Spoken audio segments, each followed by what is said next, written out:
Tiki mai take mai, kaitou I tēnei pō, ki tōku mō taka ngā waiwai katoa, me turu ngā waiwai. Ko tahi rau, kaumā tahi, ko tērā te hōtaka. Ne?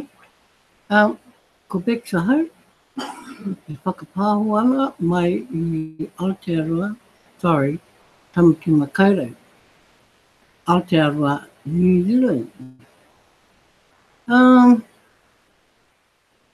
Hau te kaha I tēnei rā, nā te mea I te mahi maukuki, I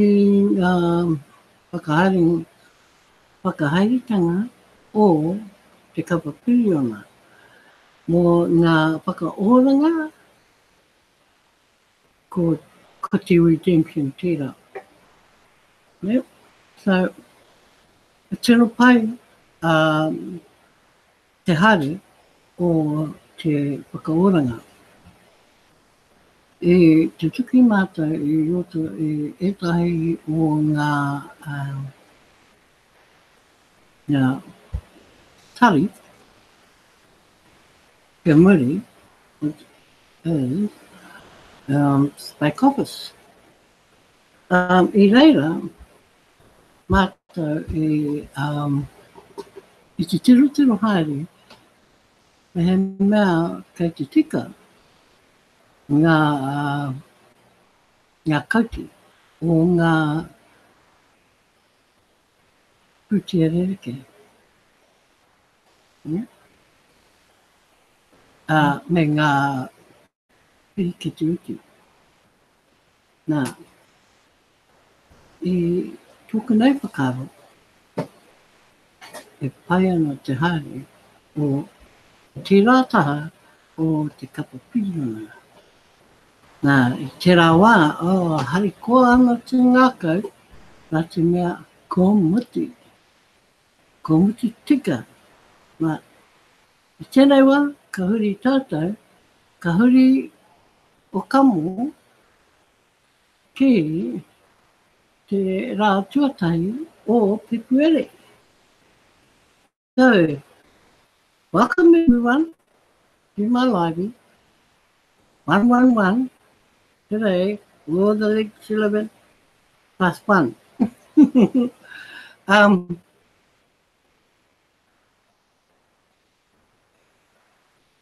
My name is Bex, and I'm from Auckland,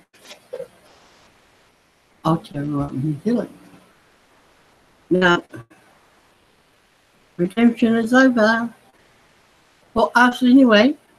So I feel for those ones that have redeemed today, because it's the 31st still in some countries.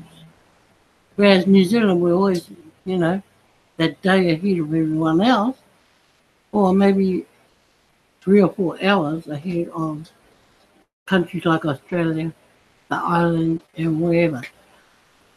So, admin, I congratulate admin because they've done a fantastic job considering the number of members they have to redeem. Well, they have to do the work after the redemption's done for those members. Now, because some are still redeeming today, they got till midnight tonight, that's lessened their load a bit. So all the Kiwis would have been processed today. While all Americans will probably get processed overnight and into tomorrow. So our results have, well, the majority, I would say, at least 95%, have all gone through to their wallets. Now, it could change slightly after today because they could still be putting cookie rewards into those same wallets. I know there are some that haven't been processed yet, but that's minimal compared to the thousands and thousands of people they have to deal with. So, yes, I take my hat off to admin for the massive job they are doing. They have done some, they've still got to do some. But, it's a big undertaking for, I would say, a minimal staff that does it. Now, I don't know for sure how much staff there is in TBC, but, they work their butts off, that's for sure. And whatever it is, I mean, they've got to maintain, the problems that are being sent in on support tickets. They've got to tend to those as well. They've got to get redemption done. They've got to deal with other problems outside of those. So the list is endless. And, I just admire and praise them for what they have done today. I have no qualms about it at all. And, for me, if I had some coins missing from my wallet, hey, all you got to do is look in your Crinkle Cave back office and go to your cookie rewards and see what's still left on the chart. And if there is anything left, it will show there and it will show for next redemption in May. What's wrong with that? It's still there. It's not missing. And like the blog says, be patient, people. Yes, that's a big word. Be patient. And all the fruits will come in turn and time. So, yes. So, time for us now to move on. And this morning, I was in a Zoom, TBC Zoom, and there was only 1, 2, 3, 4 of us. And because we usually have a topic of the day. But someone piped up with a question. So they wanted an answer from this room. So we all threw our heads together and we resolved it for the person who asked the question. That person was so happy. She went out and kind of took advice from what was said. And following that, she did exactly that and was a happy lady at the end of the day, because everything that we had said, she went out and did with her customer or her client. He responded in a way that she didn't think she would. So, good cash flow experience for her and good outcome for the client as well. And, it was a learning curve for everyone as to how you can solve other people's problems, especially involving the Crinkle Cash back office. So if you intend to be a leader of your team, you need to know how to read your back office without looking at it. Okay? You need to be able to sit here like this and be able to tell that person exactly where to look every inch of the Crinkle Cash back office. Not just where you want to focus. You need to look at every part on the screen. There's a story to be told when you know how to read it all. And that's how you solve people's problems. Because you can walk the talk through your imaginary brain. You can walk the talk without having to bring up will share someone else's screen, because you can tell them exactly what to look at because it's imprinted in here, because you're in there every day, more than once a day, dealing with so many different things. And you learn from those experiences. So when someone comes along and says, hey, help me out of here, I need help, can you see what the problem is with this? Well, use your tracker mind to track the information in that little piece of screen, because the answer is there. Yes, the answer is in that screen, staring at you. And you know, 4 eyes, well, hang on, 1, 2, 3, 4, 5 sets of eyes were honing in on this one. Well, it was the screen. And we were all looking at the same thing, but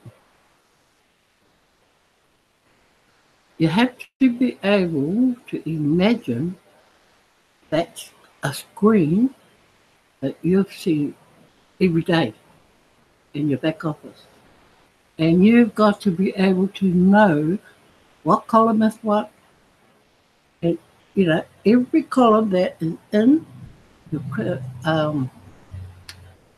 cookie reward details, you need to know every column, every line down the side, and what they're for. And you need to learn how to read them. Okay? And that's, well, I didn't learn it, but I helped somebody learn all about it. And, you know, this person then turned around and said, you know, I don't know that stuff. And I didn't say anything, you know. I said, well, comes from being in there all the time. And for me, it comes because I'm dealing with it every day. I'm dealing with different people. So I'm in there every day.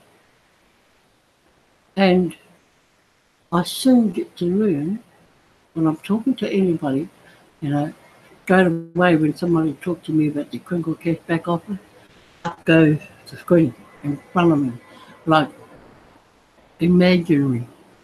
I am visible. And I'm sitting there and I'm going, okay, go without looking at the other person's screen. They don't like, we don't share anything.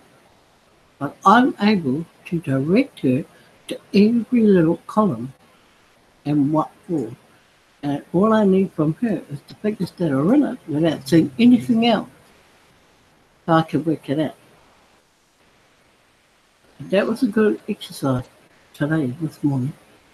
And it was an eye-opener for a few people, too, which is good. It's a good thing. You know, and you feed off one another. That's a plus. So now that person can go away and be able to do exactly that. But she's learned something from it. Okay? So let's go to our screen and share. And we're going to get this is one blog that I must do because it's a really important one because a lot of people ask the question. Who is the creator of the Billion Coin?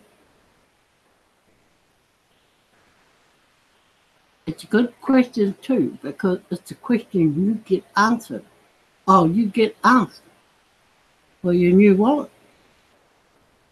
That's one of 10 questions that appears. Who is the creator of the Billion Coin? Some persist in asking, who is the creator of Billion Coin? The answer is not that simple because the creation of the Billion Coin is a result of a team effort. So collectively, the team has chosen to refer to the creator of the Billion Coin as Kris Kringle.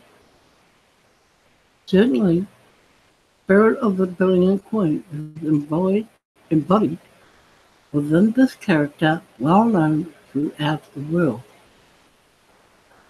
With the mission, within the mission of the release of this cryptocurrency to the world is the desire to lift all of humanity out of poverty. The stakeholders around the world certainly act like Santa's helpers in his grand mission. Membership within the TVC community will always be a free gift to all who desire it. Just like parents of small children all over the earth spread the spirit of Kris Kringle in the form of tangible toys and candy purchased with hard-earned cash.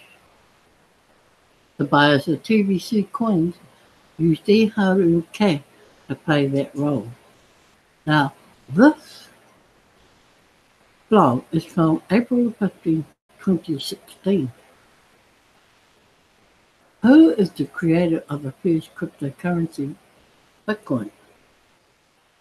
It is a widely accepted fact that nobody knows for sure who that person is either. There are many reasons why the idea of cryptocurrency is protected by anonymity, and attached to this article is another article that does a pretty good job explaining that. So let's read below. Why Satoshi Nakamoto worked so hard to hide his identity. Now, that was posted in March the 6th, 2014. Today, Bitcoin is 10 years old. We may now know who Satoshi Nakamoto, the creator of Bitcoin, is. According to Newsweek, he's a reclusive 64-year-old Japanese man who lives in Temple City, California. And Satoshi Nakamoto is his real name. He has reportedly denied being involved with Bitcoin. Newsweek portrays Nakamoto as secretive, reclusive, and a little paranoid.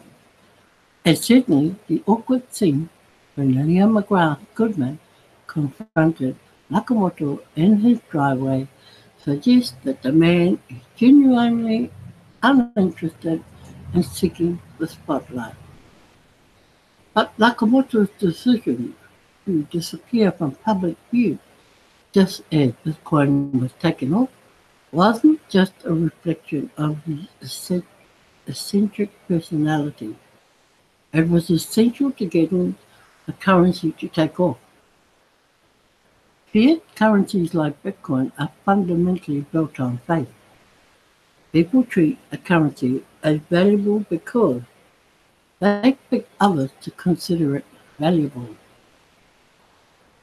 And for a decentralized currency like Bitcoin, that faith depends on a belief that the rules of a currency will still be stable over time. For example, it's generally reported as a fact that there will never be more than 21 million Bitcoins. But that fact is just a social convention. There will never be more than 21 million Bitcoins because the Bitcoin community has agreed to a set of rules that doesn't allow more than 21 million Bitcoins to be created. In principle, those rules could be changed. Bitcoin's success depends on people having confidence that the rules won't be changed in a way that will destroy the value of their holdings. This means that a strong leader would have been a liability in Bitcoin's early years. As Bitcoin's creator, Satoshi Nakamoto would have had a unique ability change the rules of the game and get the Bitcoin community to accept the changes. Nakamoto's version of the Bitcoin software was Bitcoin by definition. As long as he was around, people would worry that he could make future changes that would destroy the value of their investment. Disappearing in early 2011 helped to remove that potential impediment to Bitcoin's growth. Gavin Anderson, Nakamoto's successor as the leader of the Bitcoin project, is a smart and capable programmer, but who never had the stature within the Bitcoin community that Nakamoto did. If Anderson tried to make dramatic, potentially harmful changes to Bitcoin, it faced a lot of resistance from the rest of the Bitcoin community. The lack of an official Bitcoin leader has also been an asset in the regulatory arena. A key argument for Bitcoin is that no one owns the Bitcoin network, which means there's no way to regulate it.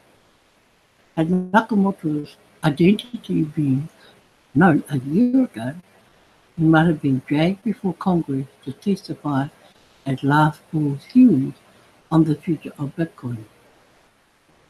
Nakamoto might have faced pressure from regulators to change Bitcoin to make it easier to regulate. But with Nakamoto out of the picture, the leaders of the Bitcoin community could truthfully say that no one had the authority to change Bitcoin's rules. That forced policymakers to accept the system the way it was and develop policies to accommodate it.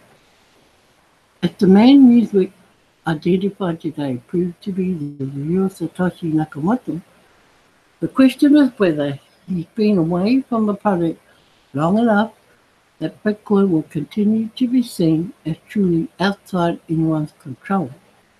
I think the answer is probably yes. That's now a significant community of Bitcoin developers who have grown used to managing the currency without Nakamoto's input. They probably wouldn't defer to him the way they would have in 2011, but just to be on the safe side, it would be smart for Nakamoto not to rejoin the Bitcoin development community anytime soon. So, when other people ask you, who is the creator of TBC?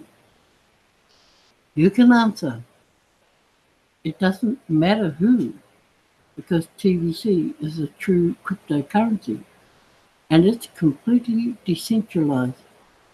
You never have to worry about a company changing things or losing our money because, as a TBC coin owner, I have just as much rights as the next TBC coin owner, and the price of TBC only goes up. So, remember that when people ask, who is the creator of TBC, there's your answer. Okay? It doesn't matter who. Right, so from that, we go to, yeah.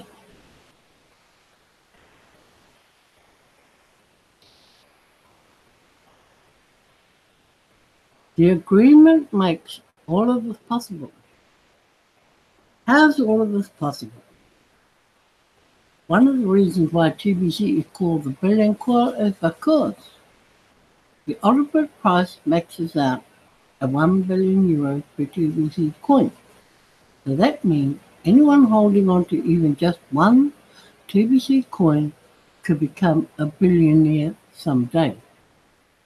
At this time, the current price of TBC is a long ways from €1 billion, and it may seem to some impossible for the TBC coin to ever arrive at the price of €1 billion per coin.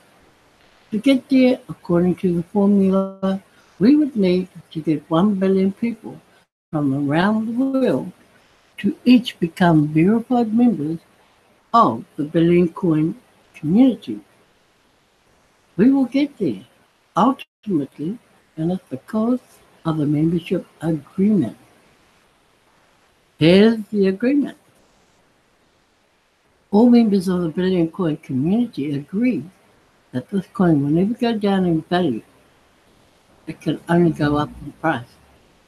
This agreement is hinged on a software program that drives the price of TVC up by 1% to 5% daily until it reaches its ultimate. Now that's changed from April 5th, 2016. That has changed now because we're dealing with grains and the price of grains goes up approximately every 2 weeks. Okay? Within those few words of the agreement, it does carry a lot of meaning. People from all over the world are sick and tired of artificial scarcity ruining their lives, which was covered briefly in another article on this blog. Abundance and prosperity are very natural things within the universe, and powerful people have been leading the people in mass to believe in the deception called scarcity. When people allow the cryptocurrency TVC to propel them into wealth within it, with a software formula, they are making an agreement. Do the people at large have the right to make the agreement? This will of course be debated, so I want to arm you with some simple facts. First of all, people make agreements all the time without giving it much thought. Every time a person puts something in their mouth, or chooses to wear a certain brand, or selects a home to live in, and so on, in each case, they are making agreements. So, of course, people have the right to make agreements. Each agreement has a consequence. If an agreement brings harm to another in any way, it could be seen as a bad agreement. If you can get a person to believe in artificial scarcity, you can also get them to make a whole series of bad agreements. The fact that we live in a world filled with hunger, poverty, and war are all indicators that the people at this time have all made a long list of bad agreements. Once the people in mass consciously choose to believe in abundance and prosperity for all, then we can do away with the plagues of hunger, poverty, and war, as well as many other things that are harmful to humanity. I hope this is beginning to open your eyes to see the truth. Abundance and prosperity should be available to everyone, regardless of where they were born or anything else for that matter. Within the path that the current price of TVC will take, it has many opportunities to create wealth, even vast wealth, for those that agree to use it. If people don't want to take advantage of those opportunities, they are free to not be a part of this. No one is being forced to use this cryptocurrency. The fact that Bitcoin has proven to stand up as a real currency means that all cryptocurrencies can also stand up as a real currency too. Bitcoin, the first cryptocurrency, has pioneered the path for all cryptocurrencies.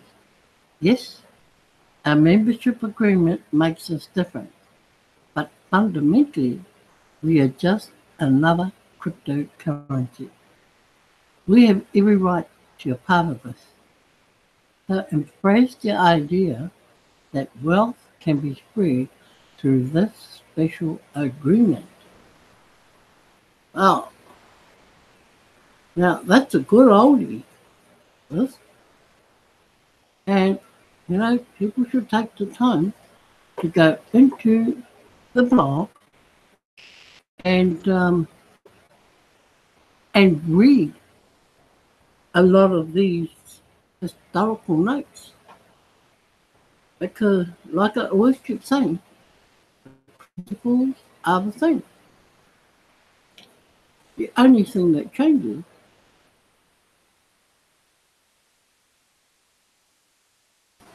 okay, so there you have it, guys. And so, what is there to do from today on? Keep giving the gift. And keep giving that gift. Take it everywhere you go. Give it out.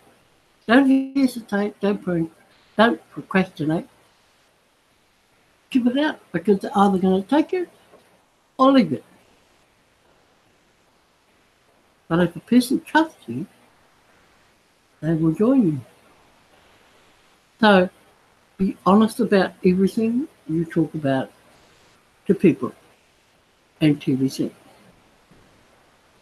Be honest about everything that you know is right in TVC. Don't make promises to people. That's worse. If you make promises, you make sure you can deliver. But for me, there's no such thing as making a promise. You don't need to. Not in TBC. It is there. You have people to guide you there. Where you can't see, they will guide you so you can see. Yeah? Okay, so also encourage fast duplication because that is the biggest builder in TBC. The greatest asset anyone can have to be able to go out and encourage fast duplication. And that normally comes from doing it yourself because you can speak of the experiences that you are going through. Okay? You can walk the talk. And once you can do that, well, hey, you've got a whole world out there to deal with. And they all need to be in TBC. I grant you that. And even for merchants, you know, businesses, as we say in New Zealand. We really say merchants, we say businesses. Doesn't matter how big or small that business is, give them the gift. This can do wonders for anyone's business. Whether you are just frying bread and selling it with mussels and killers and whatever else you put on it, and powders, and you sell it to make yourself some food yet. It's a business. Sign your business up. Get your business going because once you start selling fried bread and whatever from your business, every person who buys a flour pie, you give them the gift. Yes, you give them the gift. That's how you give up the gift. It's that simple. Then you have a great, well, you'd have a huge customer base. That's probably going to keep, repeating the sale. Yes, because when people like your flour pie or fried bread with the powers, cream powers in it, are they going to come back or not? My guess is they're going to be following you everywhere you go. So why not give them the gift? Bring them on board, even though they're not a business. Hey, bring them on board as your customers. They'll do wonders for you and for themselves. So with that, guys, that's me for the night. Gee, I must have carried on, got carried away. But I'd just like to thank Oh, Chad. Chad is a newbie to my broadcast. Welcome, Chad. And I hope you meet all the other friendly natives in the chat room. And thank you for coming again, Sister Carol. Sister Carol is one of our great supporters. She is always here. And when she's not here, you know something is up, Sister Carol. So we go looking for Sister Carol. Brother Ken and Sister Violet, always great to see you. And I guess you're going to be as supportive as Sister Carol. Okay? So work on it, you two. Work on getting those matrices ASAP. And of course, Brother George, great to have you back. Where have you been? I know you've been in Perth. Shopping at Pack and Save. Shopping at Pack and Save, my moderator said. But no, good to see you back. And yeah, if you got a chance, check your wallet. See if Santa Claus came visiting. He did, I'm sure he did. I haven't checked it, but yes. Okay, so that's it from me tonight, and I hope you've got plenty of new information that is old, actually, but new information to take on board for those people who come to you with a barrage of questions. They want answers because a creator is one of them that people always ask about. Oh, who owns TVC? They don't say creator, they say who owns. Because that other question, and the other, we have the agreement. Yes, that's something you need to read, and there's an agreement inside. Just before you log into your Crinkle Cake back office, and you see it there in public notices. Hop in there, read it up. Worth reading and worth revisiting all the time because you need to, revise all the information you take on board because there's a heck of a lot of information that you do take on. And because your downlines are going to want that information as well. So you're going to be able, have to be able to point them in the correct direction, or you're going to explain it to them. So one way or the other, you're going to have to deal with it. Okay? So that's me for tonight and Nora Kote. And be safe out there. Have a good long weekend. Well, no, it's not a long weekend yet. I know we've got a long weekend coming up again, but have a good weekend anyway, because I'm sure Tamanui Te Rā is going to be shining on all of us at hot temperatures over the weekend. So enjoy it all. And Māori, kia koutou. Be safe. And thank you.